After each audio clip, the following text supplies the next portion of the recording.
قاری کرام الحق صاحب سره مې انټرویو هغې راته ووایي په انټرویو کې چې موجوده کوم ګورنمنټ یعنې د پی ټي آی عمران خان د دې قادیانیانو سره ډېر کلک تعلق دی حقیقت شته دی کې نو ګوري دا خبره څوک نه کوي شوي دي چې دا پاکستان مونږ مجبوراً تسلیم کړی دی سر به وشیندي خو داسې حرکت به ونه کړي مفتي صاحب نن سبا حالاتو کې کوم پاکستان کې سوچ وکړو د قادیانینو پوزیشن سره تاسو ته به ښه واضح شته دی نشته دی په څه پوزیشن کې څومره لیو نو موږ دا خبره کوو چې بېشک قادیانی چې دی دا پاکستان لپاره ښکاره دشمن تاسو شهادت چې دا داسې اټومیټیکلی دوی ګوري کنه حکومت خو آلات لګولي دي کیمرې لګولي دي مختلف څیزونه باندې ګوري هغې معلوموي کنه ستاسو شهادتونه بیخي په اسانه کېږي کنه تاسو هم دغه آلات او دغه سره موجود دي دې سوال لم راتلمه چې هلته حکومت اعلان وکړي چې سبا مسعود میاشت بعد روژه را روانه ده ټیک ته ځي او زموږ د غرونو خلک خو بیا موږ ته خو ډېر مشکلات دي موږ ته داسې پته نه لګي که ته خو بیا هم ټیکي تاسو اعلان وکړئ چې یاره روژه ده ټیک ته سبا به روژه نیسئ حکومت اعلان وکړي چې روژه نشته زموږ خلک به په دغې ټیم کې څه کوي ستاسو به مني او که نه حکومت پسې به ځي حکومت د فیصلې نه انحراف کول دا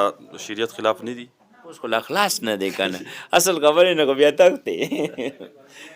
معذرت غواړم د تختې لفظ نه سپورټ کوئ د مولانا فضلالرحمن صاحب وجه څه ده ولې سپورټ کوئ د هغې خو ډېر خلک خلاف دی بعضې داسې خلک دي چې هغې باندې مختلف قسم کرپشن الزامات دي او څه دي او څه دي تاسو یې سپورټ ولې کوئ څه وجه ده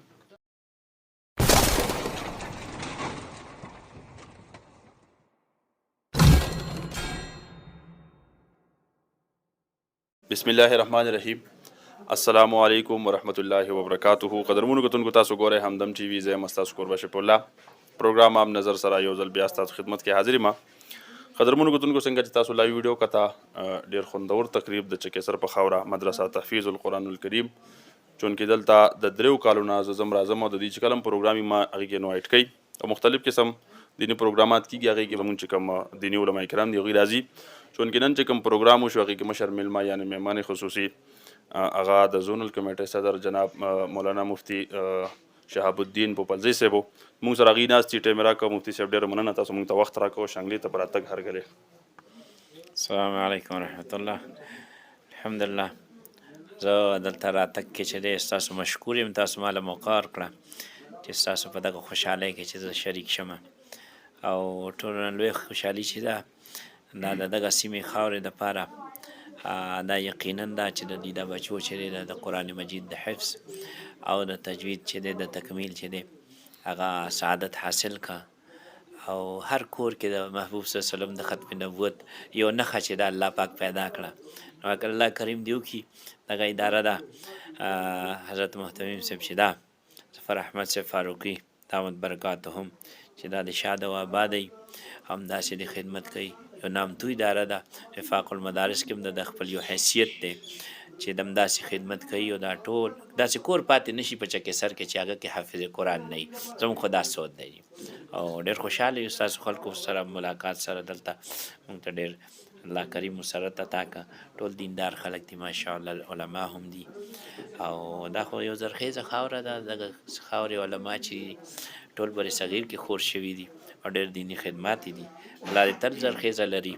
او دغه علماو نه دی الله پاک داسې خدمت واري لکه د دوی د پیشرو علما کرامو نه الله کریم اخیستی وي مفتي صاحب تاسو په اول ځل شانګلې ته راغلئ که د نه مخکې هم راغلی نه جي دا لومبی ځل دی چې زه شانګلې ته چکېسر ته رالم جي تاسو څنګه محسوس کړه شانګلې ته په اول ځل راغلئ بیا د چکېسر خلک څنګه درته ولګي نو ما خو تاسو ته وایي چې الحمدلله ټول خلک ډېر مینه ناک خلک دي او دا مینه د یو مسلمان بل مسلمان سره چې دی دا زموږ د دین اساس دی او الحمدلله دا څومره اطراف دي زموږ خاص کر دا غریز علاقې چې دي که نه نو دلته چونکې دین هغه اصلي حالت کې باقي پاتې دی لا دنیا سره دومره ملوث نه دي او ډېرو فتنو نه بچ دي ځکه مینه هم خالصه ده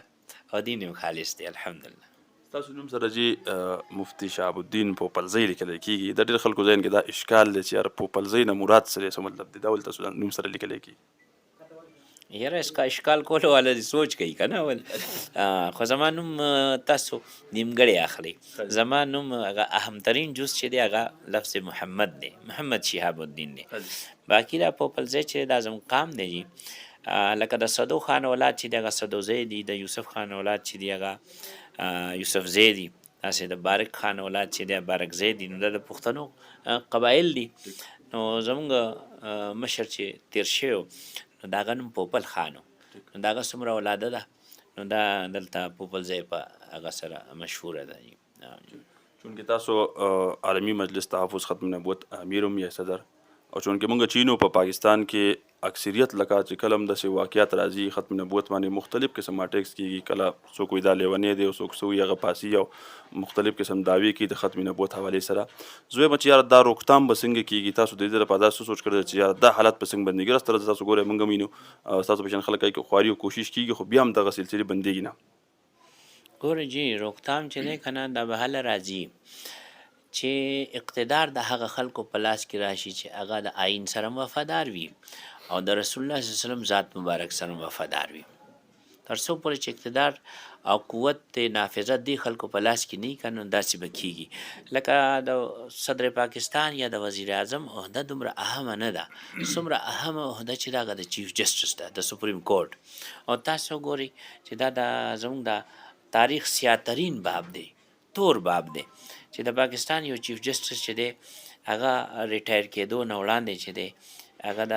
غیر قوم په اشاره باندې چې دی اغیارو په اشاره باندې د نبی کریم صلی الله علیه وسلم د دین دشمنانو په اشاره باندې چې دی هغه آسیه ملونه هغه ګستاخه چې ده هغه پرېښوده. نو هېڅ ورته بیسلیس و د هغې فیصله بالکل هېڅ د هغې څه دلیل نه و ځکه 8 کاله په هغه باندې مقدمه چلېدلې وه او 8 کاله مقدمه کې لویر کوټ نه والا تر های کوټ پورې د هغه سزای موت چې دی هغه برحال پاتې کړی شوی دی او د هغې ګواهان چې دي هغه ټول ګواهان چې دي عام ژوندي وو او حتی چې د هغه خاوند ته کله دا ویلی شو چې ته خپل مذهبي کتاب باندې لاس کېږي د حلفن دا وایي چې زما ښځه چې ده دا مجرمه نه ده نو هغه انکار وکړه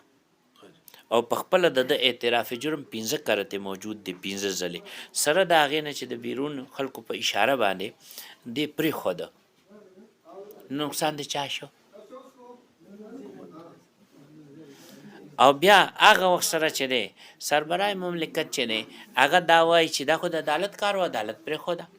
او چې کله بهر ته لاړو هغه خلکو له لاړو نو هلته وی چې دا ما پرېښوده. مطلب دا چې کله پورې قانون باندې عمل نه کیږي دا د الله کرم دی د الله فضل دی د الله مننه ده چې تحفظ د ختم نبوت دپاره امت مسلمه د کابر علماء دیوبند او د نور مسالکو او مکتبه های فکر والا علماء سره متفقات جد و جهد کړی د هغه په نتیجه کې دا آئین کې ترمیم هم شوی د هغه په نتیجه کې د ناموس رسالت چې دی د انسداد توهین رسالت قانون هم راغلی دی خو دا سزا ورته واورول شي ثبوت نه پس سزا ورته واورول شي ثبوت نه پس خو چې سزا نافذول خو بیا د عوام کار نه دی نه د علماو کار دی قانون خو په لاس کې نشي اخیستی نو دوی چې مجرم ته سزا نه ملاویږي چې کم د هغه سزا دی چې هغه سزا ورته نه ملاویږي نو دا شی جوړېږي روکتام مجرم ته سزا ورکول سره به کېږي بله لاره نشته. مفتی صاحب قاری کرام الحق صاحب سره په انټرویو هغې راته ووایي په انټرویو کې چې موجوده کم ګورنمنټ یعنې د پی ټي آی عمران خان د دې قادیانیانو سره ډېر کلک تعلق دی حقیقت شته دی کې؟ نو ګورئ دا خبره څوک نه کوي دا خبره خو وړومبی چې چا وکړه نو هغه قاید جمعیت حضرت مولانا فضل الرحمن صاحب دعوت برکاتهم خبره داسې ده چې حقیقت نه تاسو انکار نشي کولی ځکه چې گفت ته خلک نه ګوري عمل ته ګوري گفت ته خلک نه ګوري عمل ته خلک ګوري گفت خو چې دی هغه واوري په یو غوږ واوري په بل وباسي عمل ته ګوري چې دا عمل څه دی نو عمل ټول د دوی چې دی د قادیانیت سرپرستی ده قادیانیت مخې ته راوستل دي او قادیانیانو ته په مختلفو معاملاتو کې چې دی هغه مراعات ورکول دي او دا شی ثبوت ته رسېدلی دا څه خبره نه ده. تاسو ګورئ کله چې وطن عزیز کې دا د انسداد توهین رسالت قانون جوړ شوی دی او یو مجرم ته سزا ورول شوی ده یو مجرم هم چې د جرم ثابتېدو نه پس سزا اورولو نه پس یو حکومت هم چې نه دی آزاد کړی نه دی پرېښی د 15 پرېښی دی آسیه ملونه یې پرېښې ده عبدالشکور شکوره یې پرېښی دی چې هغه له تللی ټرمپ ته تللی صحیح دی او هغه ته څه وایي ټرمپ ته وایي په موږ باندې ظلم کېږي هلته موږ ته ټول کافران وایي شکایت چاته لګوي چې هغې ته هم ټول کافران وایي ټرمپ ته خو څوک مسلمان نه وایي. عبدالشکور شکوری پرېښود، وجیح الحسن یې پرېښود، بیا چې دی اوس دا یورپي یونین په وینا باندې 2 کسان پرېښي دي، شګفته او د یو د هغې خاوند شفقت، دا 15 دی پرېښي دي. صحیح ده. ښه بله خبره وګورئ چې تاسو زمونږ د مذهبي چارو وفاقي وزیر چې دی پیر صاحب نورالحق قادري صاحب، هغه دا خبره کړې وه چې 15 یا 6 کسان چې دي کابینه کې داسې شته دی چې هغوی د وجې نه چې دی دا هغه ترمیم پکې راوستلی کېده چې کم ترمیم د وجې نه چې دی دا ټول امت بلوه شو. نو هغې نه مونږ ډېر سوال وکړو، دا جولۍ مو ته د سوال وخروله چې دا نامې مونږ ته وښایه چې بھئی قوم ته پته ولګي چې تاسو کوم خلکو له ووټونه ورکړي دي هغه هلته تلي څه کوي، عین سره وفاداري کوي که بې وفایي کوي، وطن سره وفاداري کوي که غداري کوي، او نبی کریم صلی الله علیه وسلم سره غداري کوي که وفاداري کوي. ویې نه ښودل. حتی چې هغه یو اینکر دی غالبا ندیم ملک، نو هغه ورسره چې کله په هغې پروګرام کې راغی هغه عاجز ډېر وسونه وکړو خو دې نومونه ونه ښوده. نو مطلب دا دی چې دوی اوس موږ ته چې تر څو پورې ثبوت نه حاصل موږ چاته قادیانۍ نه شو ویلی، ځکه چاته قادیانۍ ویل مطلب دا دی چې تا ورته کافر ووایې. نو تر څو پورې چې ثبوت نه وي نو موږ مشکوک کس ته هم قادیانۍ نه شو ویلی. خو بهرحال که د هغه حمایت کولو والا دی، که د هغه سرپرستی کولو والا دی، که د هغه سهولتکار دی، خو هغه د وطن وفادار نه دی. نه صرف چې الله او د الله رسول صلی الله علیه وسلم دشمن دی، د وطن وفادار هم نه دی. ځکه چې د دوی مذهبي دوی چې کوم خود ساخته مذهب جوړ کړی د هغې مذهبي د دوی عقیده ده څه هغه وایي چې خدای دې نه کوي دا وطن عزیز پاکستان به بیرته ماتیږي، بیرته به د هندوستان حصه جوړیږي او هغې ته هغوی عنوان ورکوي اکھنډ بهارت. څه شی؟ اکھنډ بهارت. او د میرزا زوی بشیر الدین چې دی دا تحریري بیان ورکړی دی او د هغوی په اخبار الفضل کې شایع شوي دي چې دا پاکستان موږ مجبوراً تسلیم کړی دی، مجبوراً تسلیم کړی دی او موږ د میرزا هغه الهامي خبره کې به موږ کوشش کوو چې دا بیرته یو شي. نو چې بیرته یو شي او هندوستان جوړ شي څه مطلب؟ خو د وطن عزیز سره غداري ده که نه، د وطن ماتولو دپاره کوشش کول دي که نه. نو عالمي مجلس تحفظ ختم نبوت 3 اهداف دي. یو هدف چې دی هغه حفاظت د ایمان دی، چې د امت حفاظت د ایمان دپاره چې د قرآن و سنت په رڼا کې هغوی ته آګاهي ورکول دي چې دا د محبوب صلی الله علیه وسلم نوم مبارک سره پیژنګلاو شي، د دوی هغوی کار مبارک سره پیژنګلاو شي، د هغوی مقام مبارک سره پیژنګلاو شي. دا اوس چې کوم خلک په مسندونو باندې ناست دي او دین سره غداري کوي او د رسول الله صلی الله علیه وسلم ذات اقدس سره چې د بې وفایي کوي، د هغه بنیادي وجه دا ده چې دوی د رسول الله صلی الله علیه وسلم ذات مبارک نه دی پیژندلی، د هغوی مقام مبارک نه دی پیژندلی. کم کس چې ذات مبارک او مقام مبارک پیژندلی وي هغه د بې وفایي تصور قدر نه شي، سر به وشیندي خو داسې حرکت به ونه کړي. مفتي صاحب نن سبا حالاتو کې کوم پاکستان کې سوچ وکړو د قادیانینو پوزیشن سره تاسو ته به ښه واضح شته دی نشته دی په څه پوزیشن کې څومره لیول کې؟ ګورې خبره داسې ده که نه چې چا په تندي باندې نه دي لیکلي چې دی صحیح ده جي. زمونږ خپل کار دی، زمونږ کار دا دی چې مونږ پر امن طریقې سره جد و جهد کوو، عوام لا آګاهي ورکوو، زمونږ نوی نسل چې دی زمونږ نوی جیل چې د ختم نبوت د عقیدې نه واقف شي. دویمه آګاهي مونږ وله ورکوو چې دویم هدف زمونږ دی هغه دعوت د ایمان. چاته دعوت؟ منکرین د ختم نبوت چې دي هغې ته دعوت. خو اخو د علماو کار دی، بیا هغه علماء کرامو کار دی چې هغوی د قادیانیانو په دجل باندې پوهېږي، د هغوی په فریب باندې پوهېږي چې هغه ورته ښکاره کړي. خو عالمي مجلس تحفظ ختم نبوت یو آسان کار چې دی دعوت هغه طریقه خوره کړې ده، هغه څه موږ ورته خاموش دعوت وایو. یو به اهل ایمان چې دي د رسول الله صلی الله علیه وسلم په مینه کې قادیانیانو سره به معاشرتي بایکاټ کوي، د کلي ولس ژوند بایکاټ،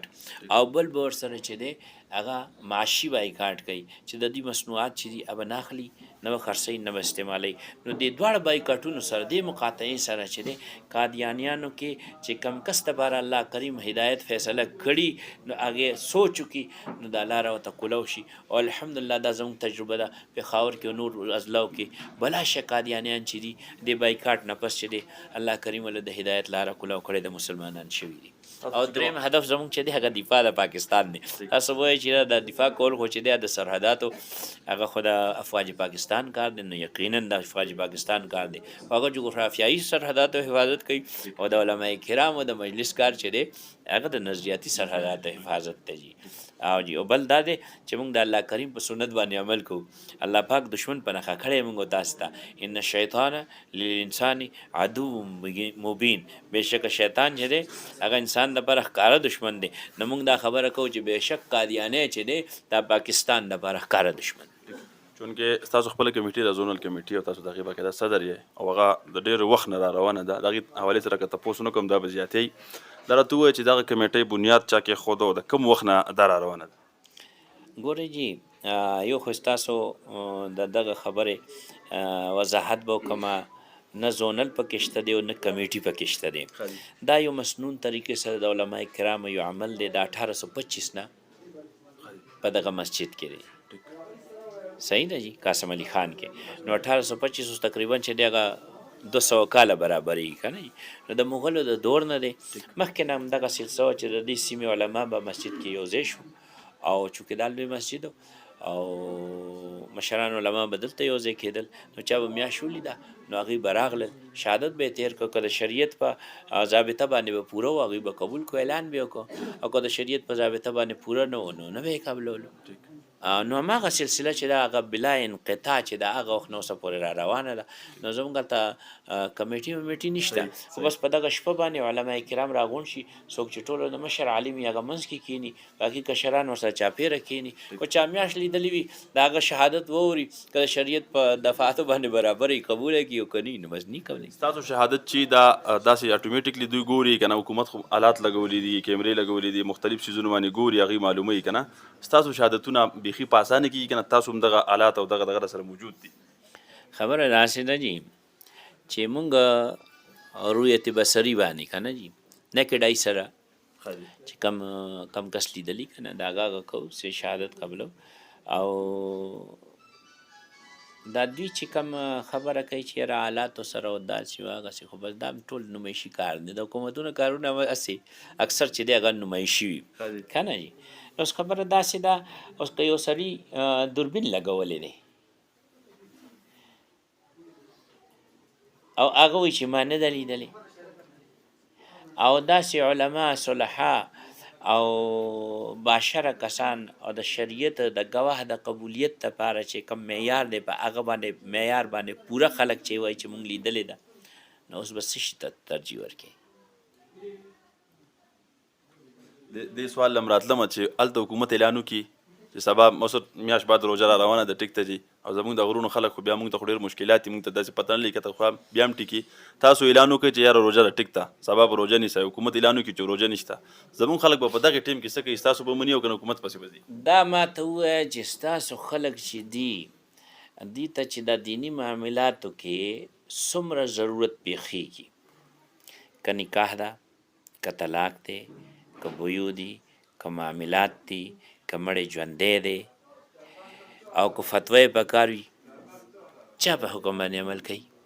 دغه خبره ستاسو ټیک ته علماو پسې به ځو، بېشک خپلې سیمې علماو باندې. نو د دې سیمې علماو ته دا پکار دي چې ترغیب ورکي خپلو د عوام الناس ته، خپلو د مقتدیانو ته، چې بی کم سنت د رسول الله صلی الله علیه وسلم دی هغه را ژوندی کول غواړي، هغه متروک کړی شوی دی، هغه یو کمیټې ته یا دغه دوربینونو ته هغه پاتې کړی شوی دی. دا سنت دا دی چې کله یو کم 10 ورځې پوره شي نو دا 10مه شپې ته چې دی تاسو د میاشت کتو کوشش کوئ. دا د رسول الله صلی الله علیه وسلم سنت مبارک دی. په صحیح سته کې دا د قرآن دا د میاشت لیدو دپاره یو کم 10 روایات راغلی دي